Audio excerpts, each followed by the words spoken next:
Night, my daughter showed up at my back door. I had been sitting at the kitchen table since midnight, sorting through old seed catalogues.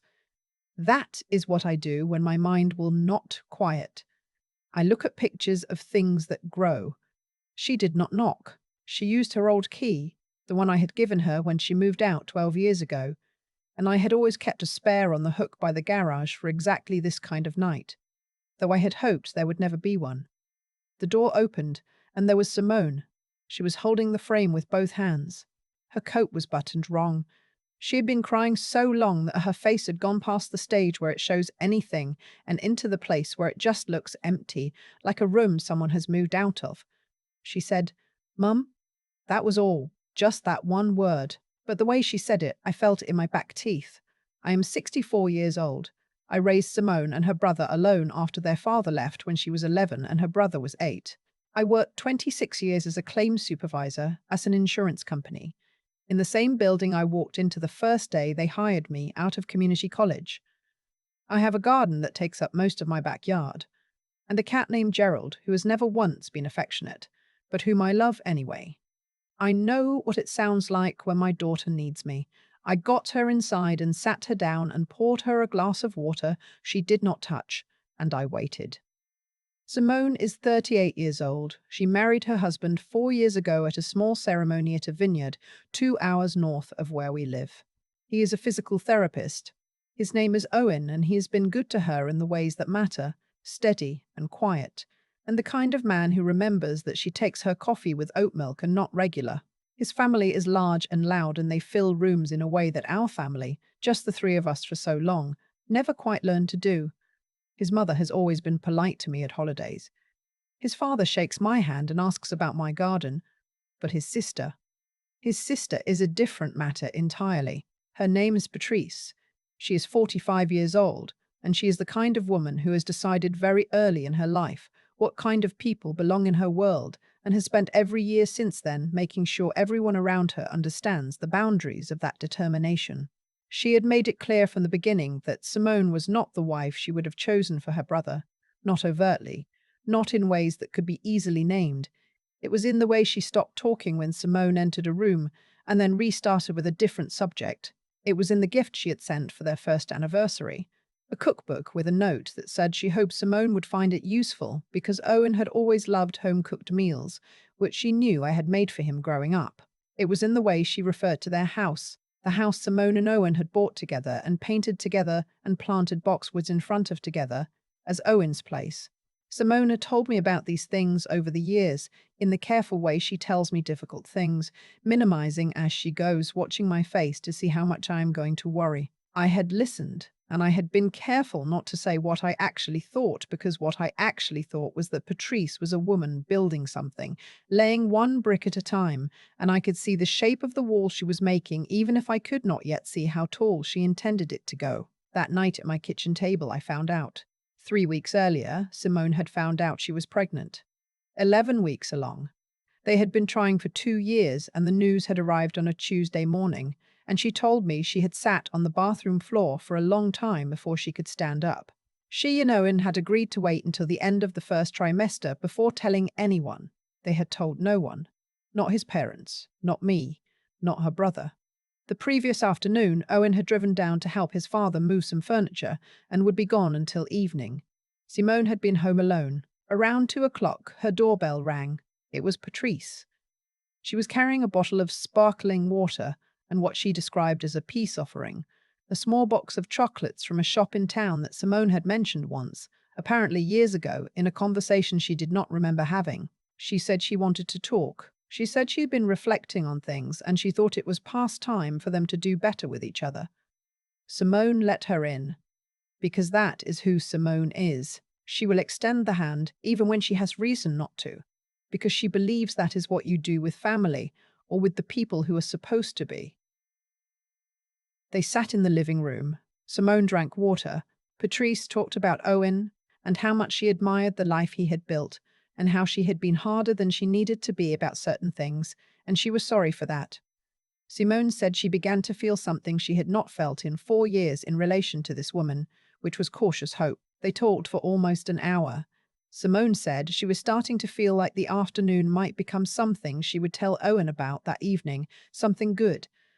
Then Patrice put down her glass and the whole quality of the room changed. She said, I need you to understand something. She said it quietly, which was the part that frightened Simone most. Not raised voice. Quiet and clear, like she had been composing it for a long time and was finally satisfied with the draft. She said, Owen belongs in a different kind of life than what you're giving him. The kind of family he comes from, the kind our parents built, that takes a certain kind of woman. She said, You're a nice person, Simone. But you've always been a guest in this family, and somewhere I think you know that. Simone said she did not respond.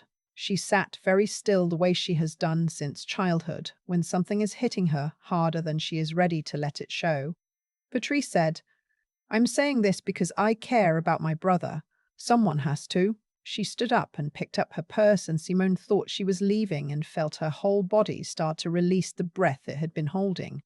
She did not leave. She walked toward the hallway instead, toward the small table where Simone kept her mail and her keys, and she picked up something that was sitting there. It was a pamphlet, the kind they give you at the OB's office, pale yellow with a cartoon of a woman, and the words, Your first trimester, printed across the top, in gentle lettering. Simone said she watched Patrice pick it up and look at it. She said the silence lasted about 4 seconds and felt like much longer. Patrice turned around. Her face had not changed the way people's faces usually change when they discover something unexpected. It was like she had expected to find something and had simply found it. She said, Well, she said, I guess that changes things. Simone stood up and told her to put it down and get out. What happened next? Simone told me in pieces, her hands wrapped around the water glass she was not drinking, her voice very low. Patrice did not move toward the door. She moved toward Simone. She said things. I will not repeat all of them because some of them belong to Simone and not to me to carry into other rooms. But she said that whatever Simone was expecting this baby to do for her position in the family, it would not work. She said a child doesn't change what's underneath. She said that Owen's family would always know what kind of woman his children came from. Simone told her to get out again and moved to open the front door. Patrice grabbed her arm, not hard enough to leave a mark that would last. Hard enough to let her know she could. She said, I am trying to help you understand your situation before you make it worse. Simone pulled free and got the door open, and Patrice left.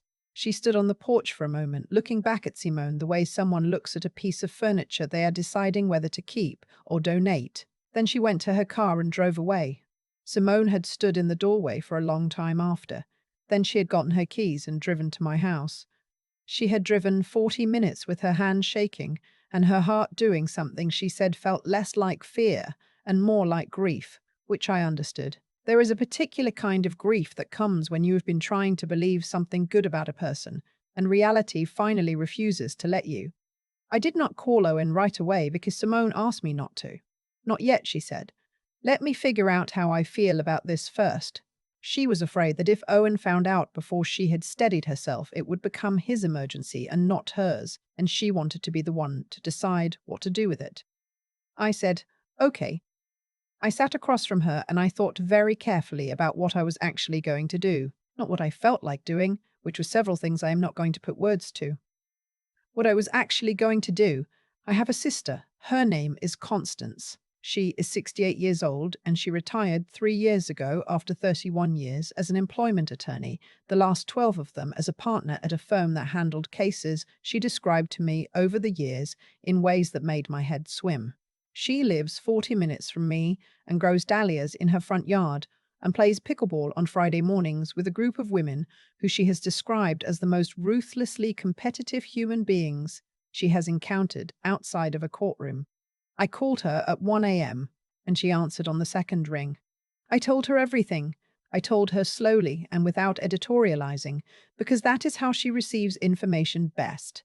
Just the sequence of events, she always says. I can build from there. When I finished, she was quiet for a moment. Then she said, Is Simone with you?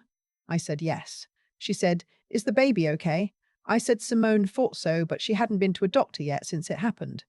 Constance said, Tomorrow morning, 9 o'clock, doctor. I will drive you both. Don't argue with me.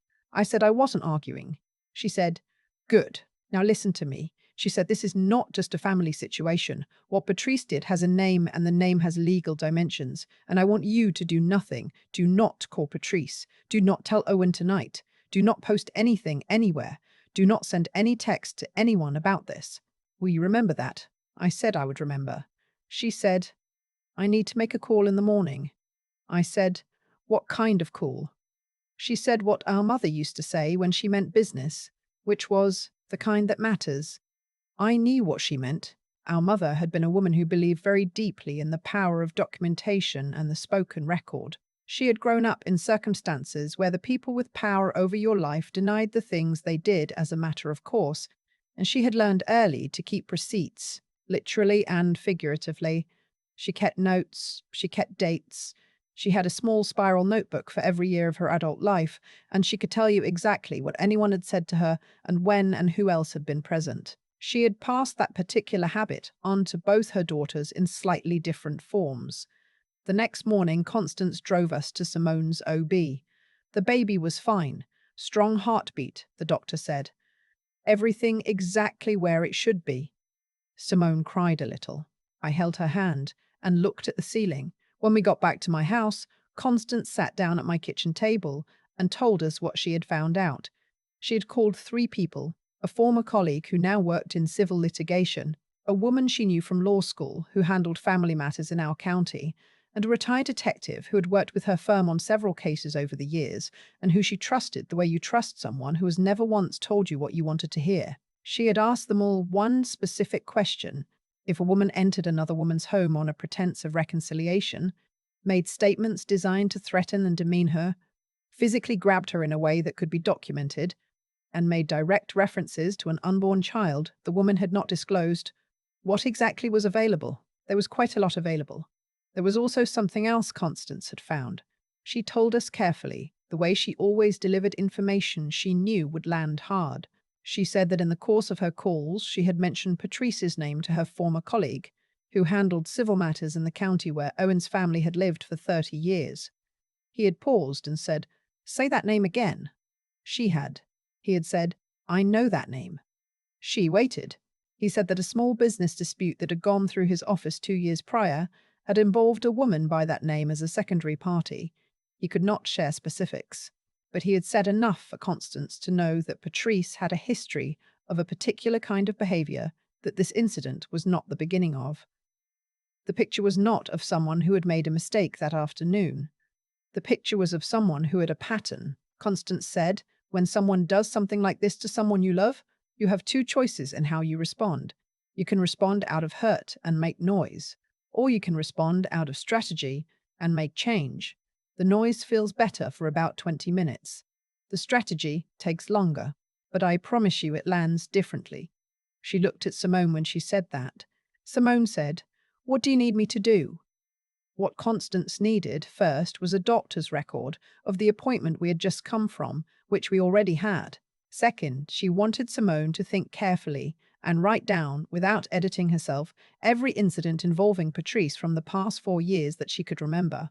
Specific dates where possible, specific language where possible, witnesses where available. Simone spent 2 days on that document. She wrote 9 pages. When she was done, she read it back to herself and told me afterward that seeing it laid out in sequence was the first time she had fully understood what the past 4 years had actually been. Each thing alone had seemed like something she could absorb. Together they were a structure, something built with intention. She showed it to Constance. Constance read it without speaking.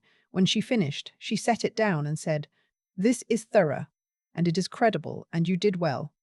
Simone told Owen that evening. She had wanted to be steady when she did it, and she was. She told him what had happened, and she told him about the baby at the same time, because she had decided she didn't want those 2 conversations to be separate. She wanted him to receive them together, the way they had happened. He was very quiet for a very long time. Then he got up and left the room, and she heard him in the kitchen running water, and she let him have that. When he came back, he sat down and he said, tell me what you need. She said, I need you to trust me and my mother and my aunt to handle this. He looked at her for a moment. He said, "Tell me what I'm allowed to do." She said, "You can call your parents. You should tell them what happened. But don't call Patrice. Not yet." He nodded. He made that call the following morning. I was not there for it. What I heard later from Simone was that his mother cried and his father did not say much, and that both of them said they had not known, and that they were sorry in a way that seemed to come from a real place. I believe that. You can know someone your whole life and not know what they are capable of until you see it in writing. Constance filed a formal police report on Simone's behalf 1 week after the incident. She sat with Simone through the entire interview and said nothing except when the reporting officer asked a question that needed clarification. The officer was thorough and she was respectful, and at the end she told Simone that she had done the right thing by documenting everything when she did. Patrice was contacted by the county sheriff's office 11 days later. I was not present for that either. I did not want to be. What I wanted was to be in my garden, which is where I went that afternoon, pulling weeds between my pepper plants. Not because there were that many weeds, but because my hands needed something to do. What I was told afterward was that Patrice had not taken it well. She had apparently believed, in the way that people believe when they have been doing something for a long time without consequence, that what had happened between her and Simone was a private family matter, that it would be handled the way things in families get handled, which is quietly and incompletely and eventually not at all. She had not understood that someone had been writing things down for 2 days. She had not understood that my sister had made phone calls. She had not understood that the business dispute 2 years prior, the one her lawyer was now very concerned about in combination with this new matter, was a thread that, once pulled, had not stopped moving. She retained an attorney. Her attorney sent a letter. Constance sent one back and carbon copied the former colleague in civil litigation, and by all accounts that second letter was substantially more specific than the first. I am not going to walk through every month of what followed. Some of it is Simone's to carry and not mine to put into words in a public place. What I will tell you is this. Patrice agreed to a diversion program that included anger management counseling and 2 years of probation. She was also named in a civil finding related to the earlier business matter that resulted in her repaying a sum of money to a former business partner and being removed permanently from any fiduciary role in the small LLC she and that partner had operated. There had been money moved in ways it should not have been moved over a period of about 3 years. Constance had not gone looking for that. She had simply followed the direction the thread went when she pulled it. I found out about the business matter the same week Simone's daughter was born. Simone called me at 6 in the morning on a Thursday in November. She said, "Mum, it's time," and I was already in the car before she finished the sentence. Her daughter was born that afternoon. She weighed 6 pounds 14 ounces, and she came into the world with a look on her face that I can only describe as deeply skeptical, as if she had been promised something specific and intended to see whether anyone would deliver. Owen cried in a way I had not seen a grown man cry in a long time, and I turned away to give him that moment and looked out the window at the parking lot below and breathed through my nose until I could trust my face again. Her name is June, after no one in particular, except the month in which Simone decided she wanted to have a child, sitting on her back porch on a hot evening watching fireflies. She told me that story for the first time in the hospital bed while June slept in the bassinet beside her. I had not known that part. There are things your children keep until they are ready. Patrice was not at the hospital. She and Owen were in a place that I will let Owen describe in his own way if he ever wants to, because it is his relationship and his family and his grief to name. What I know is that on the day his daughter was born, he was present in every way that mattered, and the people in that room were the people who were supposed to be there. I drove home that evening, and I sat in my kitchen and I made soup.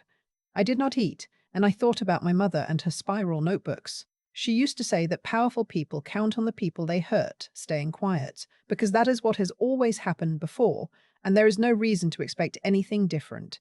She said the most important thing you could do was be different. Not louder, not angrier, different. Write it down. Keep the date. Tell the truth to the right people in the right order at the right time. She also used to say something else that I've been thinking about since the night Simone came through my door with her coat buttoned wrong. She said, "The people who try to make you feel like a guest in your own life are afraid of something. They are afraid that if you belong somewhere, that means something about what belongs to them." She said, The best thing you can do is simply not leave. Stay. Build. Let them watch you stay. Simone comes to my house on Sundays now with Owen and June. I make soup or a roast, depending on the weather, and we sit at the table where Simone sat that night with her hands around a glass of water she could not drink. June is 3 months old, and she is already watching everything with that look she came into the world wearing, taking notes on all of us, making her assessments.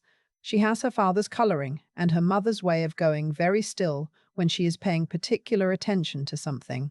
I think she is going to be just fine.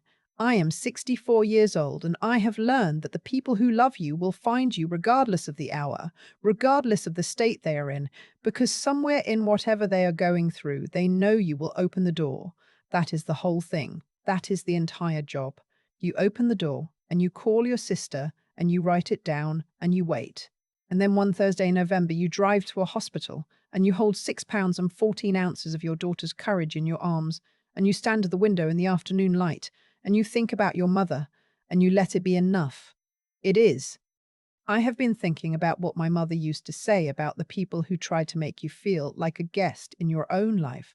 She said they are afraid, not of you specifically, but of what it means if you belong somewhere. Because belonging is a finite thing in the minds of people like that. And if you have it, then maybe they have a little less. I did not fully understand that when she first said it. I understand it now. Patrice spent 4 years building something. She was patient about it. I will give her that. She laid it one comment at a time, one cold look at a time, one carefully worded note tucked inside a gift. She believed, I think, that if she did it slowly enough, no one would ever be able to point to any single thing and call it what it was. That is a particular kind of calculated cruelty, the kind that counts on the person being hurt to doubt themselves more than they trust their own experience. Simone doubted herself for 4 years. She minimized and she absorbed and she told herself it was tactlessness, old grievances, nothing she could name. She is not weak for that. That is what sustained pressure does to a person who is trying to be fair. What Patrice did not account for was Simone's courage, not the loud kind, the quiet kind, the kind that drives 40 minutes in the dark with shaking hands, because somewhere inside all of that fear, there is still a voice that knows where it is safe. Simone drove to my house. That was not a small thing. That took something real. And what Constance did was not luck either. 31 years of knowing how the truth moves through a system, how it needs to be handled and sequenced and kept clean, that does not happen by accident. It happens because a woman decided a long time ago to build something with her mind and keep building even when the work was hard, and the cases were long, and the outcomes were not always what they should have been. When it mattered, she knew exactly what to do with what she knew. That is what that kind of preparation is for. I think about the three of them sometimes. Simone, who held herself together long enough to get to safety. Constance, who answered the phone at 1 in the morning and started working before the sun came up. And my mother, who kept a spiral notebook for every year of her life, because she understood that the truth needs a record or it disappears. Each of them, in their own way, chose to do the harder thing, not the thing that felt better in the moment, the thing that would hold. Patrice made choices too. Every day for 4 years she chose to keep building that wall. And when the moment came, what she had built was not protection, it was evidence. That is how it works, I think. Not as punishment handed down from somewhere above, but as consequence. The thing you construct with your choices is the thing you eventually have to live inside. Simone built a life with a man who loves her, and a daughter who watches the world with careful eyes, and a mother, and an aunt who will answer the phone at any hour. Patrice built something else. She has to live in that now. June is 3 months old, and she does not know any of this yet. She will not know it for a long time. What she will know, because it will simply be the air around her, is that the women in her family show up. They write things down. They make the hard call. They do not mistake silence for peace or patience for weakness. That is enough of a legacy. That is more than enough.